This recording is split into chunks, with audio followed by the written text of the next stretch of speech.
Hey, my friend, and welcome to Lesson 8. Woohoo! We are moving on through these lessons.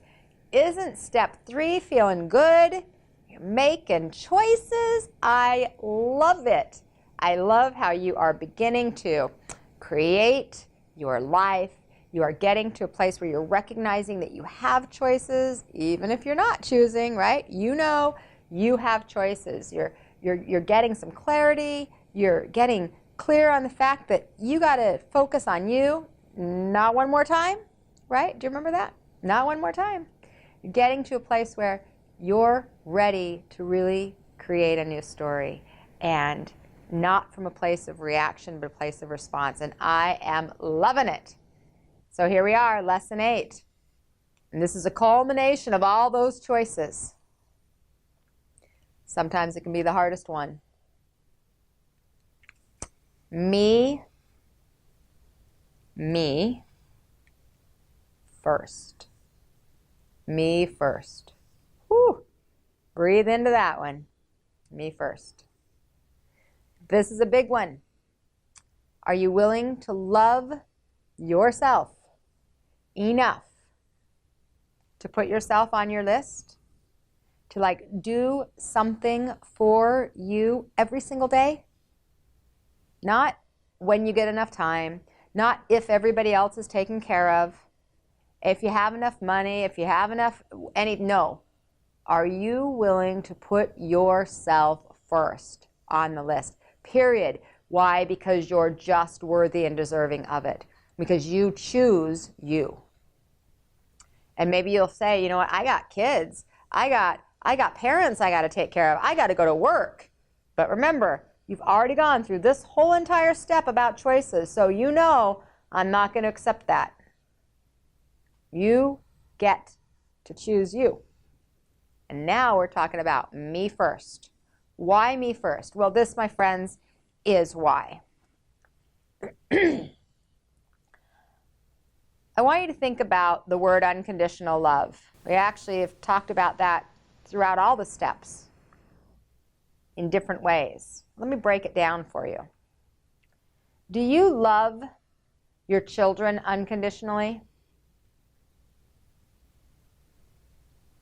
Do you love your parents unconditionally? Do you love your spouse unconditionally? Maybe, do you love your friends unconditionally? But here's the most important one to me is, do you love yourself unconditionally? And based on your answer, if your answer is yes, I love myself unconditionally, then you might have the ability to love those others unconditionally. But if your answer was no, not unconditionally, there's still things I don't love about myself. And loving yourself unconditionally does not mean that you think that you don't have anything to work on. That's not what that means. It means that you love who you are as a being in this physical world, that you are spirit embodied and you honor the energy of who that is, always and in all ways. That's unconditional love, my friends. It doesn't mean that you don't say, gosh, I really want to work on building more muscle, or I really want to become even kinder. I want to be of greater service. You always are going to have goals as an evolving person, spirit in a body in this world. And if you love your kids unconditionally and you love your parents unconditionally, but you said, I don't love myself unconditionally, I just want to question that for a moment. And the reason I want to question that is because this was my journey.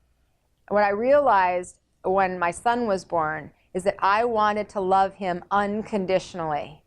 And then what I realized very quickly was I didn't know what that was. I didn't know how to do that. Now, I'm not here to have you be blaming your parents, because that is not what this is about. This whole program, Elevate Your Life, is about elevating your life. It's not about blaming anyone. But the reality of it is, many of us were taught based on what our parents knew. And my parents absolutely loved me, and they showed me love. But unconditional love, well, they didn't have it for themselves. And if they didn't have it for themselves, how could they have it for me? And then I wanted to love my son unconditionally. That was a goal. But I didn't have it for myself. How could I give what I don't have? And I just want you to think about that. And it's your answer. It's your response. And I'm not here to tell you you're right or wrong. But what I am here to ask you is, when you love yourself unconditionally, you put yourself first. Why? Because that is how you are of the greatest service to everyone in your life. When you keep your energy high and you take care of yourself and you do the things you need for you, everyone around you, including humanity, benefits. It's the story of the airplane and the oxygen masks. What do they say? They say, put your oxygen mask on first, then help your children and the people around you. Because if you put theirs on first, you're not there to help anyone else. This is a very, very true metaphor for life, I believe. We must put ourselves on our list and actually care enough about us, you, care enough about you, that you're no longer willing to sacrifice the time and energy that you need for the needs of others. And man, I know that's tough, guys. I know. I hear it all the time because I'm always preaching it. And I get that it's hard, and I get that it's challenging. I get it. And it is so, so, so necessary. So what we need to do by me first is I need to be willing to love me most. I love me more than I love all of my responsibilities. I love me more because in me loving me, I can then have the energy and the vitality to love all of those around me unconditionally, without any condition. But if I'm in a place of resentment, frustration, overwhelmment, anger, I cannot offer what I don't have. So as we wrap up Lesson 8 in Step 3 choices, I'm asking you to make some hard choices, my friends. And ultimately, with this lesson right here, sometimes the hardest choice of all, I know it goes against probably everything you were trained to believe and to live. Most of us were trained to take care of others first. I get it.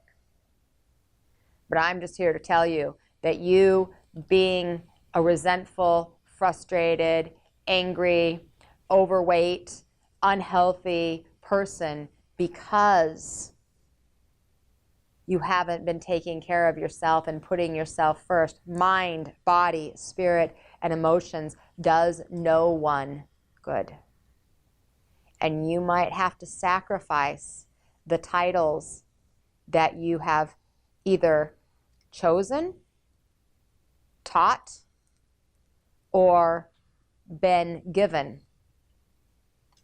to create that new life and live in an elevated life the way you desire. So my friend, now we're getting ready to move into Step 4. Are you excited about Step 4? Step 4 is where the action happens. Lights, camera, action. Lights, spirit, camera, yourself, I guess. Not like a real camera, but like you get to create the story based on the action you're taking. So we're stepping into action now, my friends. I'm ready to hold your hand. and walk you through it and give you all kinds of action steps. Now it's your turn. I'll see you over there in step 4. Lights, camera, action.